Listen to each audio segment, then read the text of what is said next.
Have you ever wondered why most Americans live paycheck to paycheck? It's a question that gnaws at the back of many minds, isn't it? In a world of abundance, it's sobering to realize that over 70% of Americans are caught in this cycle, struggling to keep their heads above the financial waters. And what's causing this constant struggle?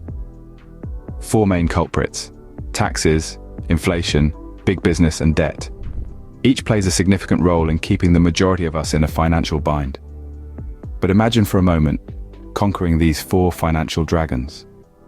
Imagine the freedom, the wealth, the peace of mind that would come with such a victory. It's not a pipe dream, it's a possibility. A possibility that requires understanding, strategizing, and action. So, are you ready to delve into these challenges and start your journey towards financial freedom? Let's dive deeper into these four factors, starting with taxes. Why do some people seem to pay less tax than others? This question has puzzled many, and the answer lies in understanding the tax system. Taxes are a complex labyrinth, but once you navigate it, you'll find that it's not the wealthy who bear the heaviest burden. You see, the rich have mastered the art of making their money work for them. And as a result, they often pay less taxes. How do they do this? Well, they leverage tax laws to their advantage, all legally and ethically, of course. Consider this: the wealthy often make investments that come with tax benefits. These might include real estate, businesses, or even retirement accounts. The returns on these investments are often taxed at a lower rate than ordinary income. This is what we call capital gains, and it's one of the key strategies the wealthy use to minimize their tax burden. Now, it's not just about having money, but also about keeping it. The rich understand that their wealth can be eroded by taxes, so they strategize to protect it. They might hold on to investments longer to benefit from lower long-term capital gains rates, or they might give to charity, which can also offer tax advantages. So why should we care about this? Well, these strategies aren't exclusive to the wealthy. We can all learn from them and apply the same principles to our income. This way, we can keep more of what we earn and put it to work, just like the rich do. Next, let's explore the second factor, inflation. Ever noticed how things seem to get more expensive each year? That's not an illusion, that's inflation. In simple terms, inflation is the rate at which the general level of prices for goods and services rises, and subsequently, purchasing power is eroding. Essentially, the money in your pocket buys a little less each year. Let's break it down. Suppose you've got $100 in your pocket. Today, that $100 might buy you a decent pair of shoes. But fast forward a year or two, and those same shoes might cost $110 or $120. Your $100 just doesn't go as far. That's inflation at work, and it's an unrelenting force that eats away at your money's value. But here's the good news. Inflation isn't unbeatable. The key to combating inflation is to increase your income at a rate that outpaces it. How can you do that? Well, that's a multifaceted answer that includes things like investing wisely, pursuing promotions or better paying jobs, and continually expanding your skills and education. In essence, you need to grow your wealth faster than inflation can erode it. It's a challenge, absolutely, but it's not an insurmountable one. We all have the potential to outpace inflation, to ensure that our purchasing power doesn't just stay stable, but increases. Now let's move on to our third factor, big business. Have you ever thought about how businesses seem to have a special offer or sale every month?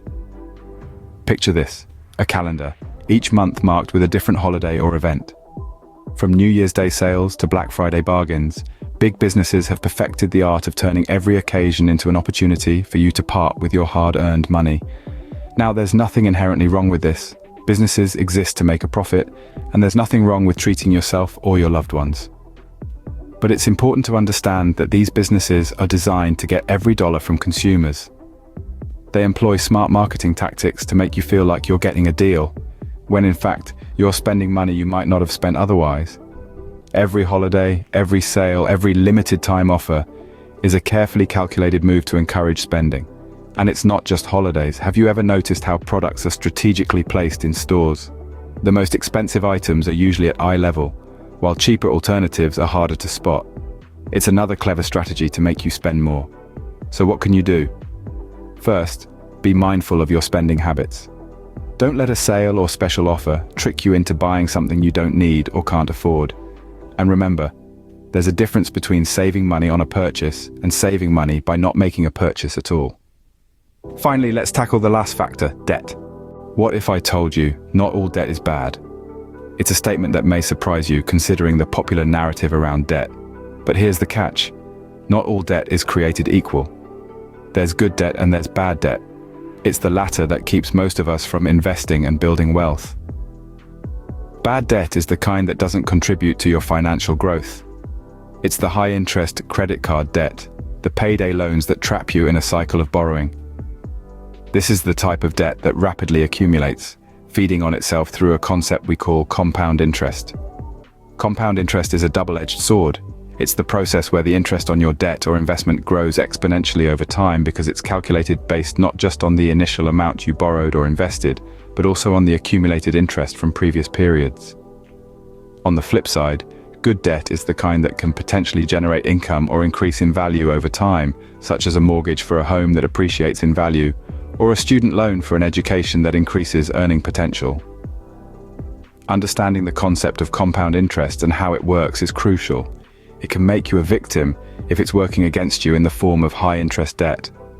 But it can also be a powerful ally if it's working for you in the form of investments. So how can we combat these four major financial challenges? The road to financial freedom might seem challenging, but it's achievable. As we've explored throughout this discussion, there are four main factors that often keep individuals tethered to financial uncertainty: taxes, inflation, big business, and debt. The wealthy have learned to navigate the tax system to their advantage, paying minimum taxes legally and ethically. You too can learn to do the same. Inflation is a reality, but with the right strategies, you can outpace it. Big businesses are designed to keep you spending, so be aware and spend wisely. Remember, every dollar saved is a dollar earned.